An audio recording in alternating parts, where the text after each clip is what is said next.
We're going to call the topic of the class tonight Holy Fences. It was supposed to be called Guard Your Eyes, Guard Your Soul, but as I was preparing it, I kind of branched off into other things as well. So, we read in this week's Parsha a list of women that are forbidden for a man to have relations with. And that section starts off with a general kind of command. This is in the beginning of chapter 18. Hashem spoke to Moshe saying, Dabra b'nei Yisrael v'amar lehem, speak to the Bnei Yisrael and say to them, Ani Hashem Elokechem, I am Hashem your God. K'maaseh eretz Mitzrayim asher yishavtem bo lo yisasu. Like the actions of the land of Egypt where you lived, you should not do. And like the actions of the land of Canaan that I'm bringing you there, you shouldn't do, and you should not follow their statutes. So the Ohr HaChaim asks a few questions on these psukim. First of all, why does it say daber ve'amarta? Speak and speak seems repetitive. And why does it say ani Hashem Elokechem? I mean, it says that in some mitzvahs, but whenever it says that, we have to ask why it says that. We know Hashem is Hashem. I mean, what's the point of repeating that? Why does it say, like the land of Mitzrayim that you lived in, you shouldn't do? Everybody knows. I mean, that's where they lived. There's no two Egypts. There's only one Egypt. And the same question is about K'maaseh eretz Canaan, like the land of Canaan, Asher Ne'evi Esam Shama, that I'm bringing you there. Of course, there's only one Canaan. What's the point of saying that?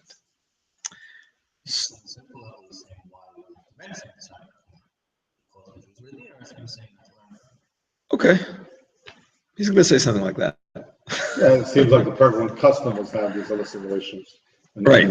Right. No, definitely that's why it says not to do what they do, because they had these issues with sexual relations that were not proper. But the emphasis on the fact that you live there and you are going there is obviously teaching you something specific. So as we're going to see, it's because you could be influenced. He's going to explain that. So here's what he says. He says that in general, when it comes to the mitzvahs, a person is able to keep mitzvahs. So it's not extremely difficult, some are harder than others, but they're not impossible. When it comes to the mitzvah of forbidden relations, so he says naturally it's impossible to keep it because the desire for it is so great, unless a person protects himself in two areas. And he says that is the area of sight and the area of thought.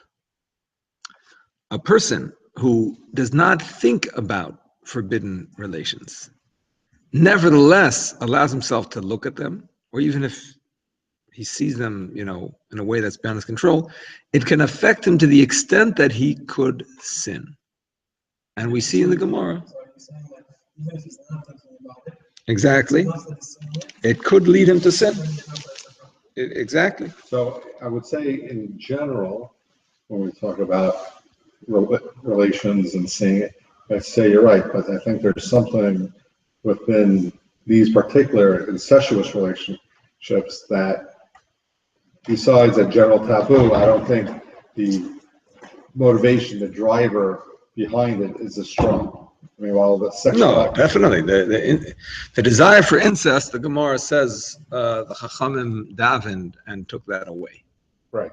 So that's not incest is close relatives. Yeah, close relatives. Yes. It says actually what they davened for is to remove the taiva for this matter in general, that we have such an intense desire for it. They davened and they removed it. But then when they went to get their eggs in the morning, the hens had not laid any eggs because the roosters went on vacation. Because it's a package deal. You can't just do it, for if it left the world, it left the world. So they davened and Hashem brought it back. But it came back in a minimized form, and the desire for incest was not as strong. So he's not talking about that, I don't think. He's talking about other women. But these are close family relationships in Africa. Yeah, this is a general introduction to this aspect of the Torah. He's not specifically.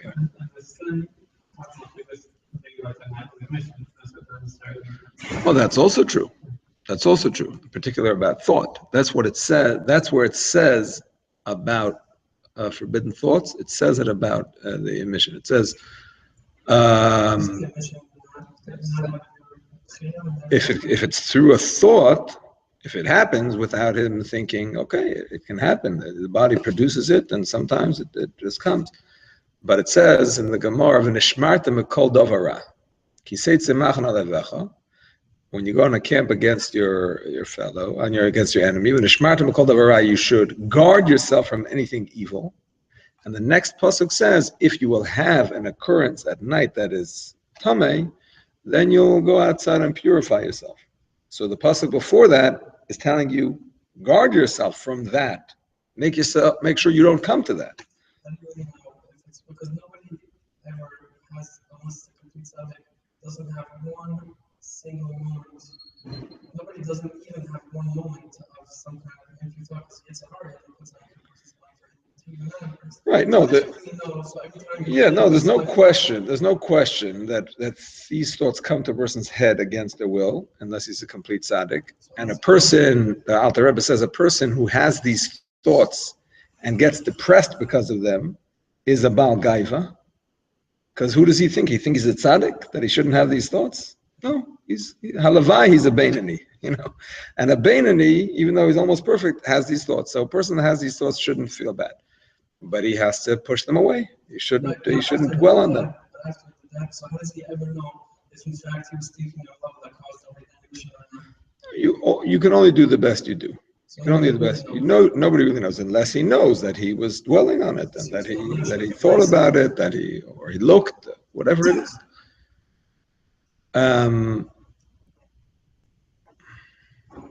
Just speaking about things that are against your will, I was looking up in the Sefer Hasidim, because he's quoted in this topic that I'm talking about. The Sefer Hasidim says, a person's not allowed to look at women, but sometimes it happens that you're walking this way, she's walking that way in a corner, and she's there.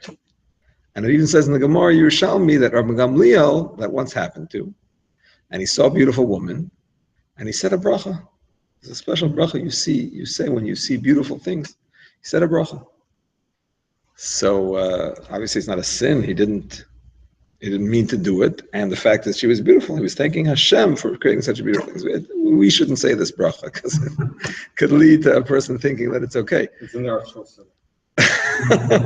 and ugly people. In the censored version. So right, exactly.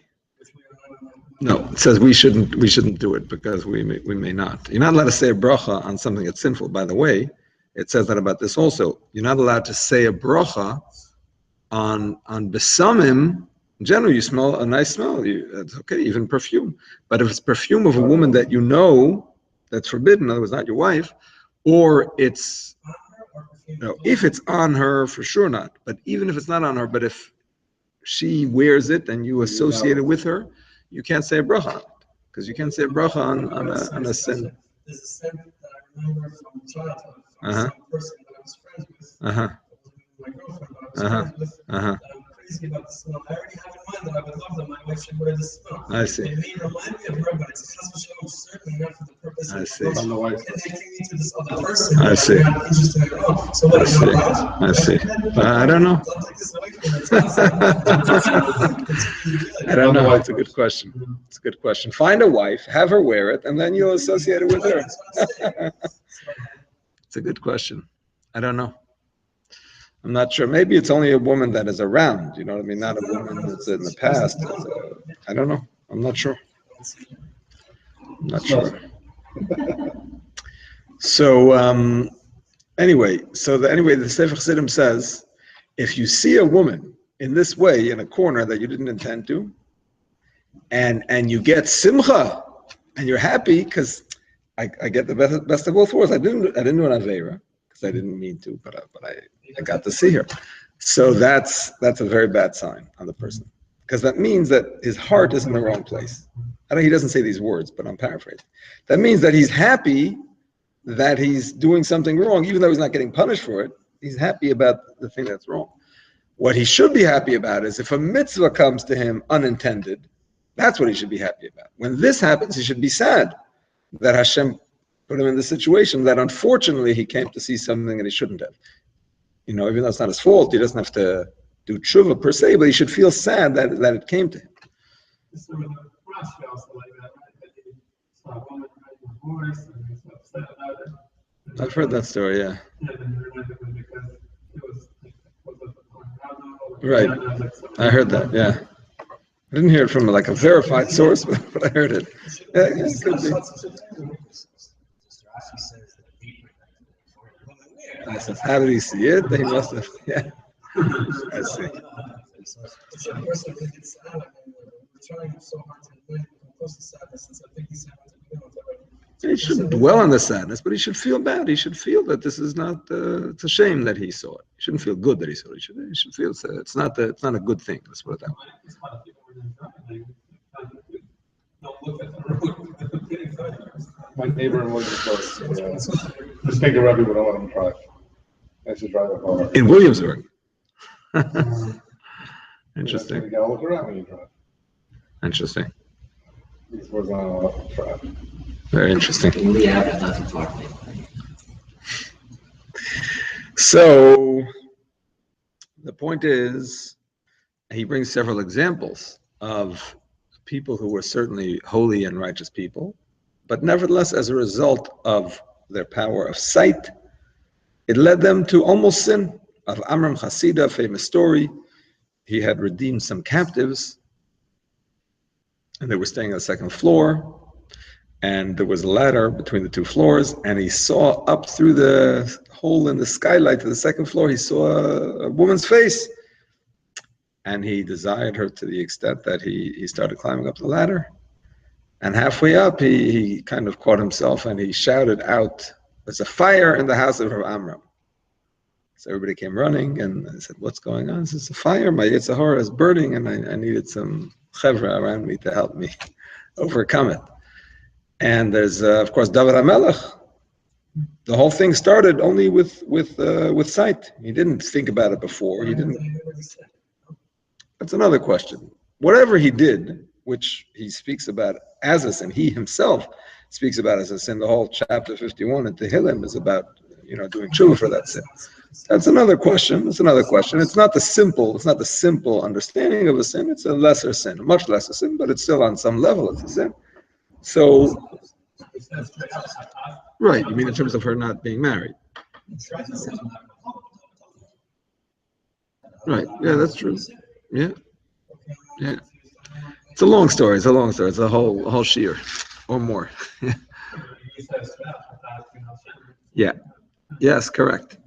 But the point is that it's all started totally against his will, just with a sight, which is, by the way, the Sefer Chassidim says, that's why David HaMelech has Olam Haba, and Shlomo HaMelech, according to one opinion at least, does not.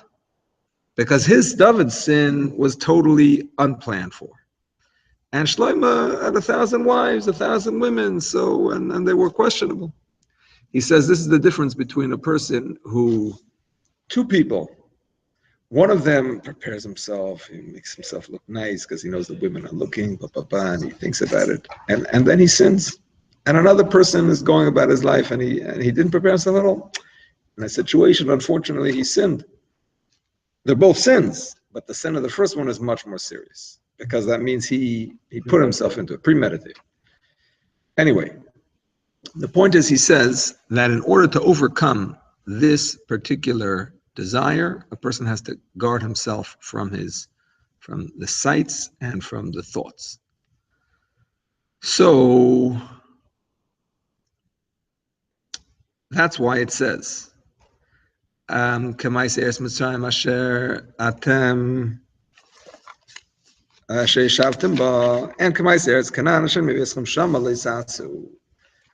I'm about to tell you all the women that you're not allowed to be with.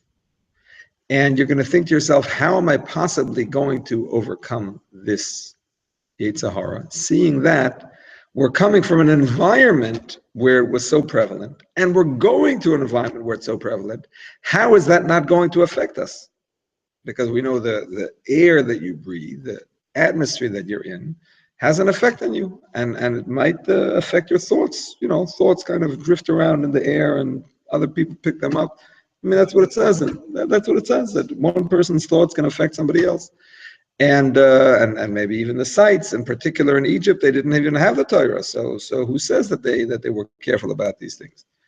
So that's why it says, even though it's the land of Mitzrayim where you live, and even though it's the land of Canaan where you're going, nevertheless, he starts off and he says, tell the Jewish people, Ani Hashem Elokeichem, I'm Hashem your God, which means to say, he says, you have Hashem Elokeichem, your God, you have Hashem in you, you have a piece of the Shekhinah, you have a special power that no other nation has. He says, no other nation has the ability to overcome a deficiency in these areas.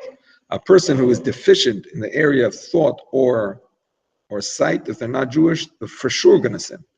A Jew, even if he has a deficiency, and even if he sinned once already, so how much more so? How is he going to stop himself? It's like a snowball. Hashem gives him the power with his neshama that his moach, his mind, should overcome his heart. Or even worse, he sinned with his action, with a woman, whatever it might be. So a person might think he's lost and it's impossible to come back. He says, no, Hashem Elokeichem, you have Hashem in you, you have a neshama, you have the power to rule over the desire in your heart with the neshama in your brain. Just like a person can do that in other areas. A person is hungry and he wants to eat, and in particular, this particular food he wants to eat, but no, he's fasting. He's fasting for whatever reason, either a diet or religious, he's fasting. So he can overcome that desire because in his mind, he decided he's not going to. So a person has the power to do the same with this particular desire because it's a special koach, a special power that Hashem gave us. And another thing that's important in order to accomplish this, he says, is to be careful about what you eat. Because the pasuk in Tehillim says, "Lasis ritzoncha elekai chafatzti, v'seiroscha b'soich me'oy." I desire to do your will, David HaMelech says, and your Torah is in my stomach. So the simple meaning is that David HaMelech is like the tzaddik who wants to do the right thing, not like the Rasha who's totally overcome with his heart, ruling over his mind and is led by his heart. David HaMelech is saying, no, what Hashem wants is my true desire, just like food is my natural desire, so Hashem's will is my desire. But also, Teras Chavosech Meir means that I'm careful about what I eat. I only eat what is correct according to the Torah.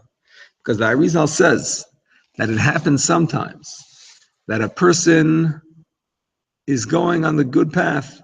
Things are going good. He's davening, he's learning, everything is good. And all of a sudden he has a nefila. He goes down.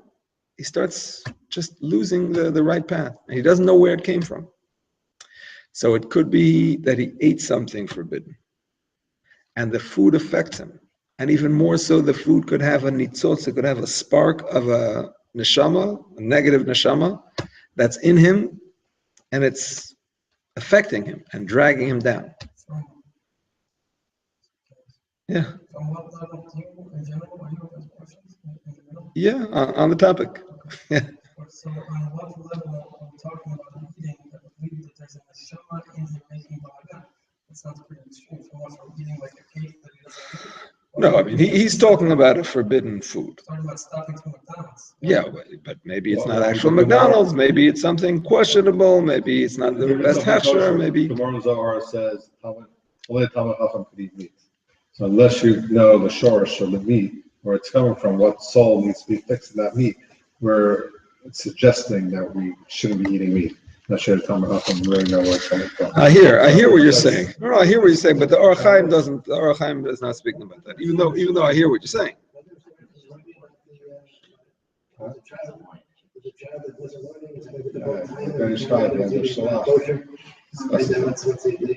If they stop it depending on kosher 100%, it's the child's limited to turn around 100%.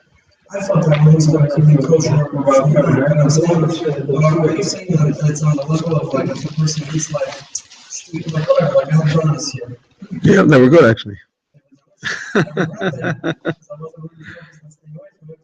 Anyway, so how much like that could be big time or Honestly, even though it does say what you're saying, that it doesn't have to be in a forbidden food, but at least Orach Chaim seems to be speaking about macholes rois. He talks about hashomer atzmem macholes harois, negative foods. He seems to be talking about something forbidden. It's forbidden on some level. So, not me. Not me. Not me.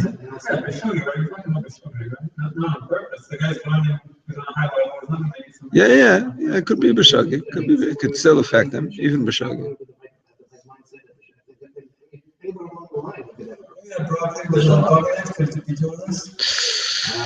Ouch. I guess a bug is pretty bad as far as it is. What can I say?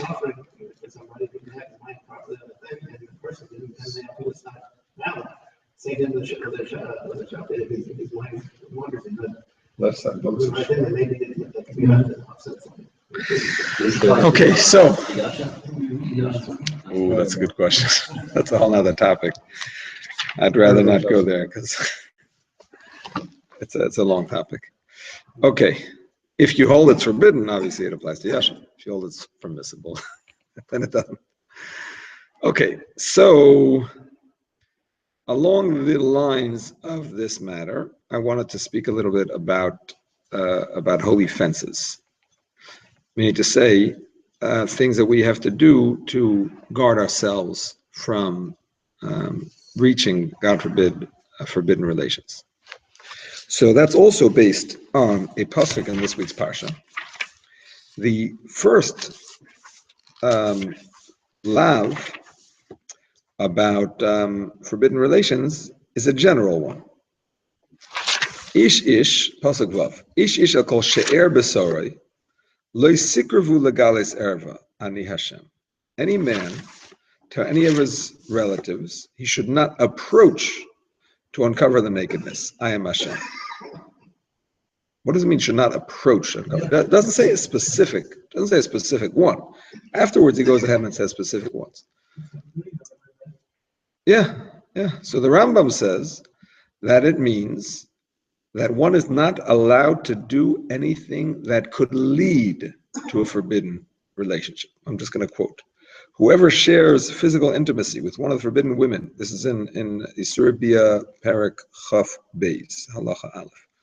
Whoever shares physical intimacy with one of the forbidden women without actually having sexual relations, or embraces and kisses one of them out of desire, and derives pleasure from the physical contact, should be lashed according to scriptural law. This is derived from the verse that states, do not come near to uncover nakedness. And the pasuk says it again in next week's parsha, when it talks about the Isser Nida. So instead of just saying do not have relations, it says, maybe it's in this week's parsha, actually, give me a second. No, that's an exception. That's an exception. Should not approach a woman to a woman that is in her state of nida impurity. He should not approach to uncover her error. So that's also the word approach. So the Rambam says it's an actual negative command to the extent that a person gets lashes for it.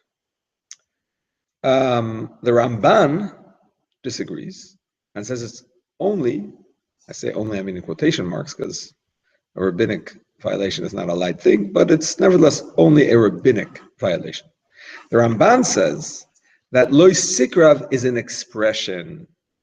Doesn't mean not to come close. It means not to have relations. Like it says before Matan Torah, be prepared for the third day, al tikrevu elisha. Do not approach a woman. It doesn't mean don't go over and say hello. It means don't have relations. The Torah speaks in a euphemism. It's a euphemism for not having actual relations. And therefore, according to the Ramban, it is only a rabbinic violation. So if you read what Absalom wanted it to do, we're going to read it very narrowly. I'm not trying to apologize for him. He's right. I mean, to offend his sister and having relations with her half brother. I don't get it. Right, Absalom's sister was raped by her So, Tamar and Amnon, right? yes. That's a forbidden relationship. Yeah, but there's a Sanhedrin, there's a Bezdin, I mean, there's a system. Right. And We don't go David killing ignored it. people. And David ignored it. David ignored it because David had, he had issues with rebuking his children, but So you could see why he would be upset that there was no justice. He's saying lashes. I mean, if it's rabbinic, they're right there. There's something else on that. It wasn't really his sister. She was They're half. half sister, and she was technically a convert. She was technically a convert because her mother was a Yefas Toyar. She was the daughter of Achish, the king of Gas, and he had relations with her before the first time on the battlefield, and therefore the child was considered a convert. Yes. So therefore she was not technically his even half sister.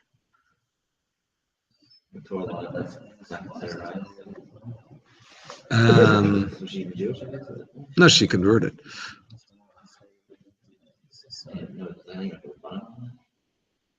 There's a Darabanan if a woman converts. If the brother and sister both convert. If the brother and sister both convert, but here it wasn't a brother and a sister that converted. She was, the brother was. Not sure if the Darabanan applies in this case. It's an interesting question. It's an interesting question, actually. If a brother and sister convert, they're not allowed to get married because you shouldn't say they came from a lighter, a holier situation to a less holy situation. Before they couldn't get married, now they can. But here, she wasn't Jewish and her half brother was Jewish, so they were not brothers ever. I'm not sure about that. Interesting question. Okay, we can put it on the side. Yeah. You gotta- So, yeah, that's what happened. That's what happened. Okay, now you mentioned that we learned about Hilchos Nida because there is a famous Trumas Hadeshen that uses this Rambam to argue that the law should be that on the day of a Vesas, this is on the day of a woman's expected period when they have to separate. Trumas Hadeshen says they should also separate from hugging and kissing and sleeping in the same bed. As opposed to, we know there are extra laws that apply to a nida above and beyond that in terms of not passing things, not sitting on the same couch, all kinds of extras. But the things that are actually, what he says is, since these things are forbidden by Torah law, according to the Rambam, so if the Torah forbids a man to be with his wife on that day of the expected period, and by Torah law these things are forbidden for any forbidden woman, so therefore these should also be forbidden. If it's only a D'Rabbanan, you could say, well, the rabbis were lenient about this case because she's not an actual nida. She may become a nida, may not. But if it's a Torah law, then it should be included. In any case, the main halacha is not like the Trumas Hadeshen, but the poskim say it's better to be strict like his opinion. So this Rambam is brought in halacha. After 3 months, and once we see that she has a regular cycle. Right. And irregular cycles are also, they're not as strict in terms of how they're set and how long they last, but they still have to be kept also. Okay, so the Rambam says, actually no, it's the Shulchan Aruch. A person should distance himself from women very much. It's good that this is not a mixed class for men and women, because we'd be in trouble.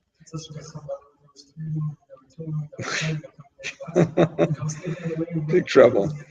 Here it is. Sarich Adam lihitrachek mehanashim meod meod. A person has to stay very far away from women. Now, of course, we don't mean his wife and his mother and his daughter. We mean forbidden women. Because why does it say ma'oid ma'oid, which is a big, thing, a double expression? So we know that regarding some things, most things are supposed to take the middle of the road. You're not supposed to be extreme. But here, the Meforshim say, because a person desires this matter very much, a person has to be extreme. So a person has to be very careful about it. Like Shlomo HaMelech says in Mishlei, distance your way from her, do not draw near to the entrance of her house. You need to say a person has to not even come close to the sin. We see this in the Gemara, that Rab Meir, it says, Rab Meir used to scoff, he used to laugh at people who sinned, because he considered them weak in their willpower. So the Satan wanted to teach him a lesson, and the Satan appeared to him like a beautiful woman on the other side of the river, and he wanted her so desperately that he climbed across the river. What does it mean? This river didn't have a proper bridge, so normally you waited for the ferry, but he couldn't wait for the ferry.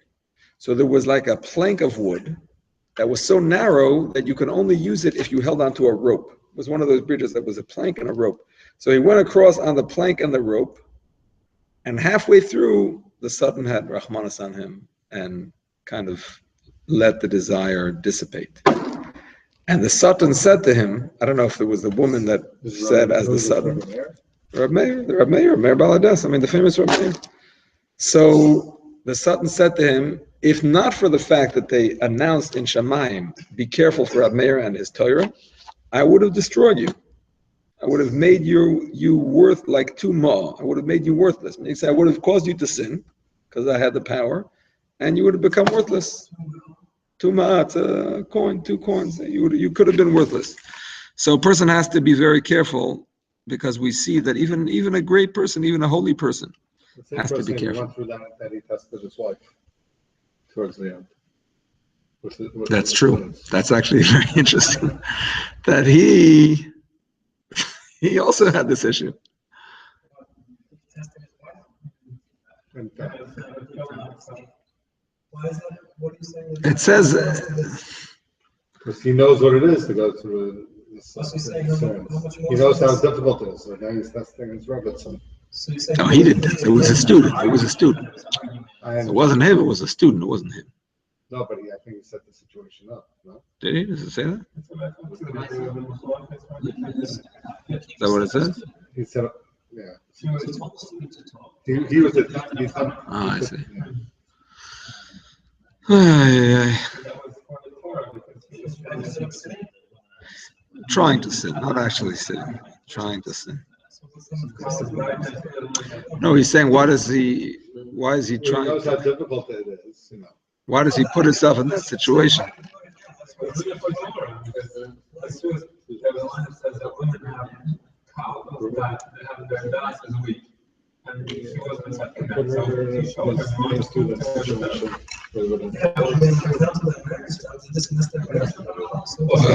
She killed herself. She was so embarrassed. She killed herself, unfortunately. It's not one of the things.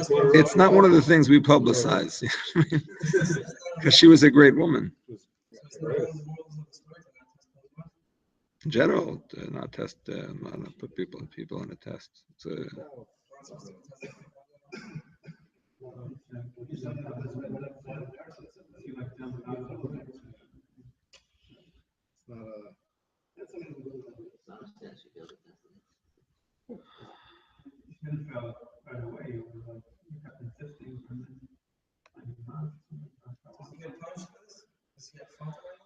We don't hold it. I don't know if that's why.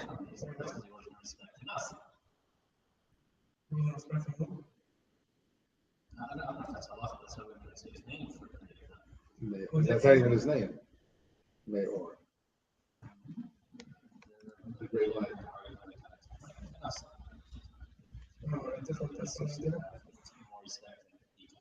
I even have a more difficult example to go with the more getting some effect. Shlomo Melech. So it depends how you want to read it, right?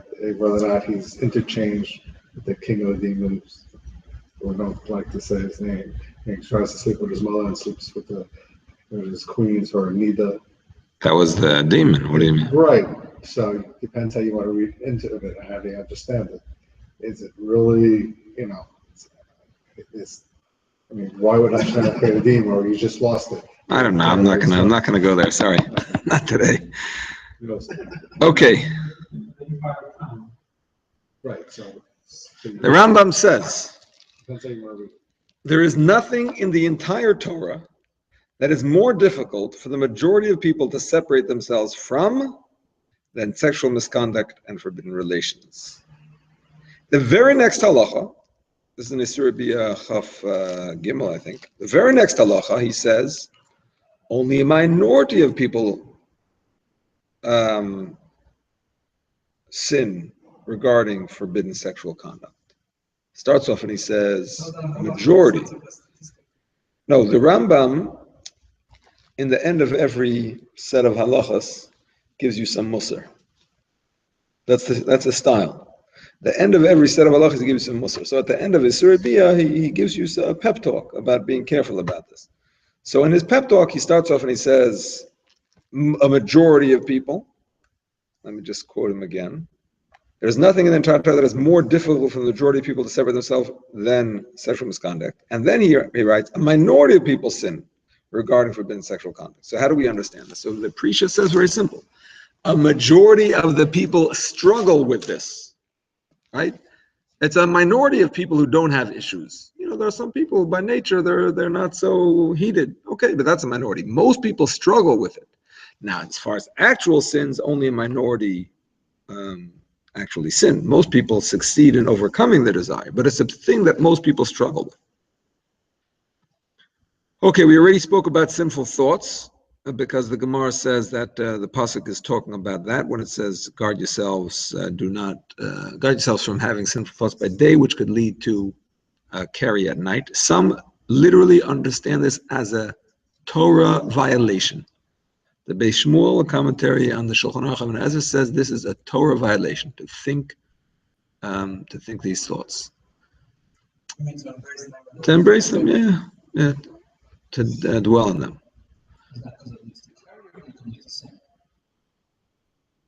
I mean, the Gemara says because it could lead to carry. So the Gemara says. The Araisa, the Beis Shmuel. Is there some sort of other negative effect that happens when he embraces these impure thoughts, except for the fact that I'm not Zaza, but except for the fact of him potentially leading him to do sin? In other words, is there Absolutely. The machshava, the thoughts of a person are very impactful on his neshama and have a very detrimental effect, even worse than actual sin. Hiruri avera kashem ma'aver. The thought of the sin is worse than the sin because they're more internal. It's more internal. It's more inside. Wanting to sin is worse. Once you sin it, you realize it's empty. Once you get it, you realize it was nothing. But you create a whole fantasy world. You're creating a world and worlds. You're existing in this fantasy completely detached from reality. So you're saying that because it's harder, you're saying that because it's easier to overcome the physical sin, because you very quickly realize that it's empty, that it's harder to not think about it. You saying that's why it's worse? In quantity, it's certainly worse because how many opportunities does a person actually get to sin? I mean, we're talking about a religious person, more or less. So maybe, God forbid, he sins here and there, but thoughts a person can think all day, God forbid. It's much more quantitatively. No, quantitatively, it adds up. So it's worse. But I have another pshat.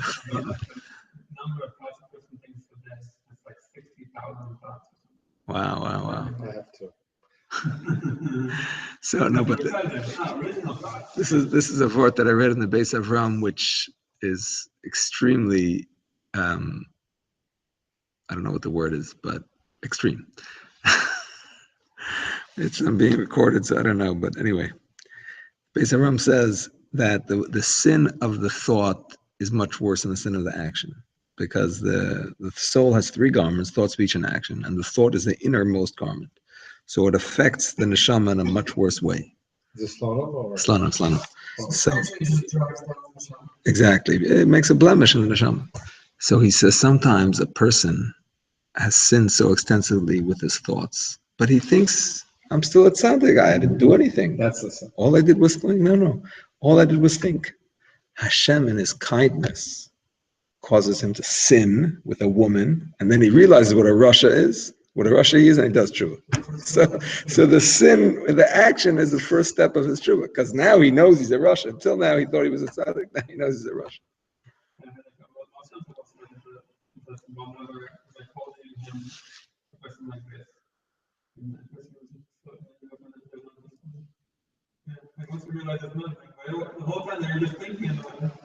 Yeah. One thing is always better than nothing. Yeah. The Shevet Musar actually says, it's a famous Musar sefer, he says, think about it. You know, a person wants a woman. So he's gonna have, let's say he goes ahead and he has the relationship. For the rest of his life, when he's gonna see this woman, and she's gonna get old eventually, and he's gonna think, this is what I sinned. This is what I lost my Olam Haba for this, you know. Anyway. Exactly. It's just a passing thing. So Yeah, I'm not doing his sister. that's right. That's the prime example. As soon as he was done with her, he was out the door, kicked her out. Okay, so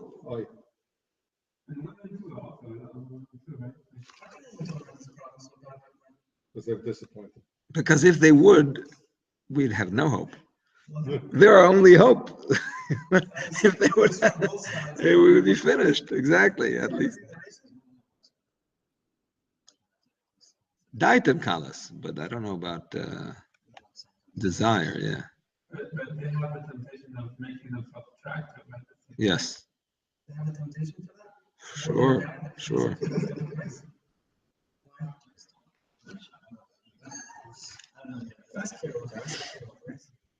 Not the same as women. Why do they have it worse?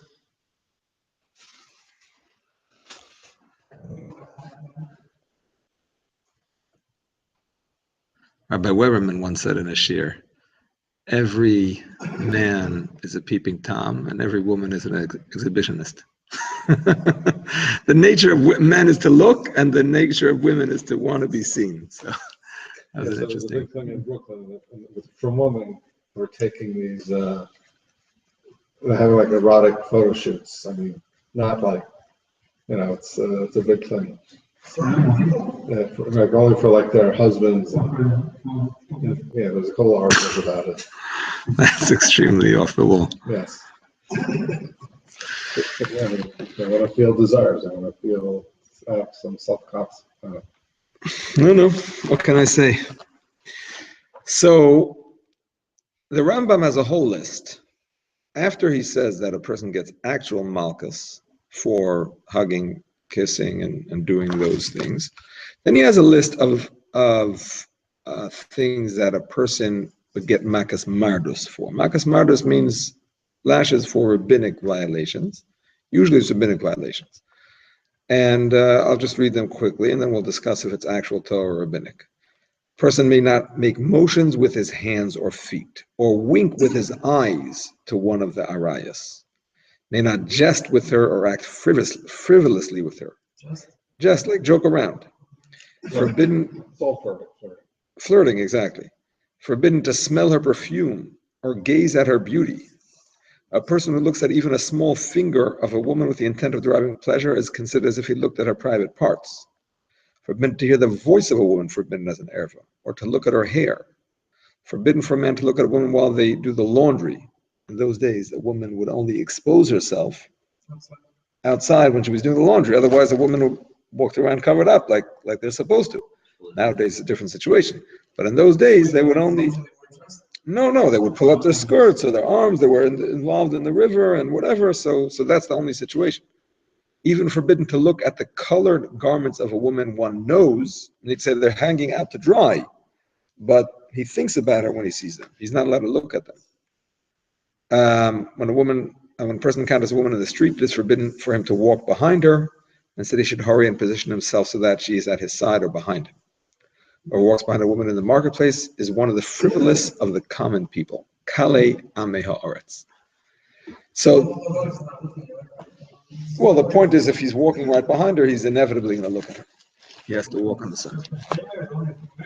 It's a difficult one. It's a difficult one. So No, women the didn't Rosh really Hashanah says even do that. young- Even men young didn't have girls- offices. There's no such thing. Yes, it's The difficult. Rosh Hashanah. I'm sorry? Rosh Hashanah says that even young girls should cover their hair. But what about? Looking at hair, because of a married woman, but not this one. Yeah, it's talking about married, Cover their hair so that they could be found attractive and then end up getting married. No, no, Then wouldn't they just cover their hair? because the Torah doesn't obligate them to. So halavai, we should keep the Torah's laws. You don't have to make extra ones. So that's your class, making fences. Yes. We haven't got to the. So the point is, some say that these are actually only the Rabbanon. That's why the Rambam says Makas Mardus. That's what the Beis Shmuel says. I mentioned him before. But others say that Atzei Arozim says no, that a person can get, excuse me, that these are a Torah law, but because they're not action oriented, can't get malchus for something that's in your mind. You're looking, thinking, smelling, all these things are thought sins, more or Right, less. so the Sakhachover talks about the difference between the Hatas and the Ola being offered on the north side of Safon, which represents the intellect. One is action without thought, the other one is thought without action. Mhm. And he goes comparing the two. And the north is the side of the Yitzhara, of course. It's hard, but it's also he calls it the imagination, the Malkim. Uh-huh. Somehow Safon and Safun, hidden. Safon. Uh-huh. And then he compares Rambam and Ibn Ezra. Is it better to desire something, and Hashem says forbidden, and be away with it, Uh-huh. or train yourself not to desire at all? Uh-huh. Because when we're weak, you say, Hashem says don't eat cheeseburgers, I don't eat cheeseburger. But Uh-huh. at the time of weakness, and when we fall, that's when I get to have it. So it's better to get it out of your machshava completely. Uh-huh. Uh-huh. Interesting. So just to go into some of these in a little bit more of a detailed way. So in terms of jesting or acting frivolously, so certainly mixed dancing is asur. That's not just jesting, that's actually, touching and so on. And many Rabbanim came out against it. It was an issue, even if you can imagine, it was an issue back in the 1300s. When was the Maharam? I think the 1300s. Maharam of Rottenburg. And the Kolboy, Maharam, the Kolboy, the Chidah, this is an issue going back many centuries. And then I see the Zikanim, this is quoted in the Oitzer HaPoskim. The sages of Constantinople say that a man, or even a boy is only 12 years old, may not play the flute, but obviously the same applies to any instrument, for women that are dancing. So the separate dancing, right, that's good, but the musicians have to be on the men's side, if they're male musicians, can't be on the women's side.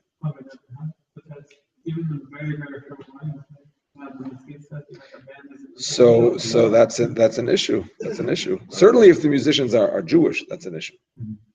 They're not Jewish, even then, it's a question. Is a woman allowed to dance in front of a non-Jewish man? I'm not so sure. I don't know.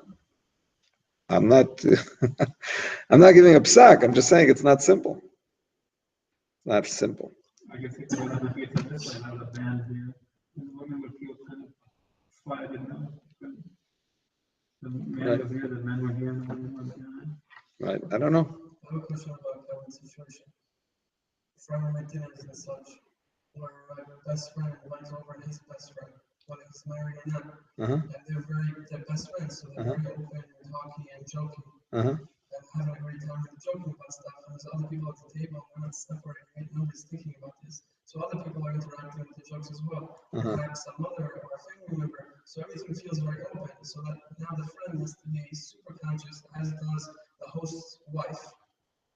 To be how limited is the question, how limited and how much they interact and joking with each other, if you know it's a group joke, a group social situation. Right. Yeah, it's a question. These meals are questionable. I'm not saying they're forbidden. I'm just saying there are situations that are borderline. It says clearly in halacha that after Yontif there was Bahab. It was. Monday, Thursday, Monday, Tani. they had fasts. Some people still do it. What happened? Why do you need a fast? Because people had Yom Tov meals and gatherings, men and women, and it could lead to situations that are not the best spiritually. So people felt they had to do tshuva for that sin. So I'm saying a Shabbos meal, one has to be careful. Not saying exactly how to do it and what to do, but Because the reason why it's, gray area and also hard to get away from is because, for example, I'm not married, so I'm thinking as a guest, right? Uh-huh. And actually, married people are guests too, but between whatever, as a guest, I'm more of a guest. So I'm thinking as a guest, he also can't be so like cutthroat about not looking at the insert and talking to his friend's wife. Because then it will make other people feel yeah, I mean, that's not our lifestyle. I mean, there are some people in Ger, the women eat in the kitchen. I mean, if there's guests, I mean, if it's just family, they eat together. But if no, Ger is a Hasidus. If there's guests, the women are in a different room. But that's not our lifestyle. But nevertheless, you have to be careful, how you speak and how free and loose and joking you are. You want to make a line. So here's the thing. We're coming to the end of the class, but I do want to say this Minchas Chinuch, because everything we've been learning until now, not everything, but a lot of what we've been learning is specific things. Don't do this, don't do that. Minchas Chinuch says a general thing, which calls to mind what one of the members of Congress said. I don't remember who it was. President Carter. No, that's something else. He said, I sinned in my mind. No, I sinned in my thoughts, whatever. No, this is something else. How do you define pornography? Oh, yeah. How much you pay for it? Oh, yeah, No. just see it. When I see it, I know it. There's no specific thing, but when I see it, I know it. So here's what the Minchas Chinuch says. The Supreme Court. Oh, that's from the Supreme Court, that quote? So here it is. He says the many details, this is the Chinuch, the Sefer Chinuch, the many details that we are warned about this thing. I mean, there are many details that we're warned about this thing. This is on this mitzvah, because the Sefer Chinuch goes, with one or two exceptions, exactly like the Rambam in terms of counting mitzvahs. So he counts this as a mitzvah, right, to keep a distance from forbidden relations. So he says there's many details about this, but the rule is that a person should not do anything that will bring him to think about women, not in action, not in speech, not in a hint, nothing that will bring the woman's mind closer to him, unless it's his wife. This is what the Navi warned the people of his generation. A person shouldn't joke around with his friend's wife. Ish el eshes re'eu yetzhalu. He was rebuking them for doing that. Yetzhalu, like tzahala. Tzahala, rinav tzahala, like joke, like be happy. People were joking around with their friends' wives. Yirmiyahu was telling them off. Exactly. So this is people who would make motions to the friends' wives. They would lift their voices so the women should hear them, and have those women desire them. It's impossible to tell you all the details about this. A person knows what he may do to make a woman feel close to him, and that's why our sages only told us some of them. And about the rest of it, every person has to guard himself according to what he knows himself. Hashem sees his heart. Nevertheless, he says, you still have to keep all of the rules of our sages. Even if you feel that you personally don't have such a great desire. You shouldn't say, what's the difference if I look at women? I know it's not going to affect me. Many people said this and they stumbled. And about this, our sages say, in the beginning, the Yetzer Hara is weak, and then it gets stronger and stronger. And then he addresses the question of how we find that some Chachamim were more lenient in some situations with these things, like Rebbe would dance with a kala on his shoulders and so on. So he says, that's what it says, Rebbe and Rav Acha also, they would dance with a kala on their shoulders. So he says, first of all, they were much higher level people. They were like malachim. We can't compare ourselves to them. And it was some kind of mitzvah and so on, but it's not for us. Anyway, that's the shir. and the rest will come in your inbox in the morning if you're on my email list, and if you're not, you should be. Yes, of course.